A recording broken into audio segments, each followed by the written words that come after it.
afternoon, everyone. My name is Samantha Mowat. I'm a clairvoyant psychic and a contactee, and I'd like to discuss with you an encounter I had on October 9th, 2014. Now, during this encounter, it was like a lot of the encounters I was having in October and September of 2014, in the sense that it was an astral projection encounter. And when I had gone to bed that night, I found that I very quickly had closed my eyes, and rather than lucid dreaming or astral projecting to a location that I wanted to, like seeing a friend or just exploring for fun, I found myself rapidly teleported to an area inside the United States known as California. And where I'd found myself was inside of a home, and it was quite light and breezy and beautiful. I noticed that there were several other people with me, and what was really interesting about this is this one woman in particular. While she and I were engaged in conversation, I noticed several things about her. I noticed that she had blonde hair, that she was a few inches taller than me, that she was wearing a lavender or a light blue shirt, and that this woman was about 10 years older than me. And while she and I were talking, a man walked up to her, and he very gently placed his mouth near hers as though to tell her a secret. And when he did that, I noticed that her energetic body changed very quickly. As soon as he left, she had begun to cry.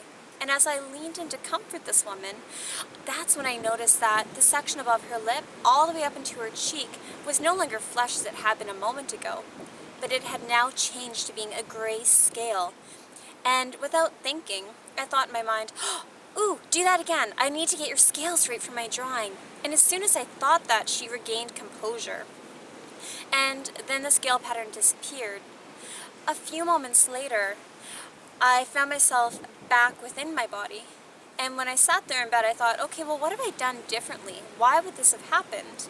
And that's when I realized I had recently started doing this new healing technique.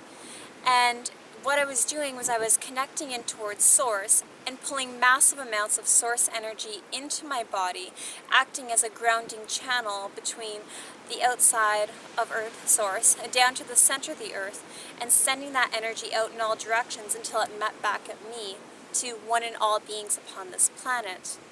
And when I had started doing things like this, I noticed an increase in the amount of reptilian activity I was having in my life. And it took me a little while to realize that this new energetic healing technique, or vibrational raising technique that I was doing, could be drawing these beings to me, which has later taught me that if you're going to be doing things like Ho'oponopono, a form of Hawaiian Reiki, then you need to actually, if you're going to be sending it to a massive amount of people or beings, or even to the entire planet as a whole, it is best to bilocate your energy, so anchor your energetic essence in different locations around the world, rather than just maintaining it in the one location, because then it makes it a little bit easier to find you.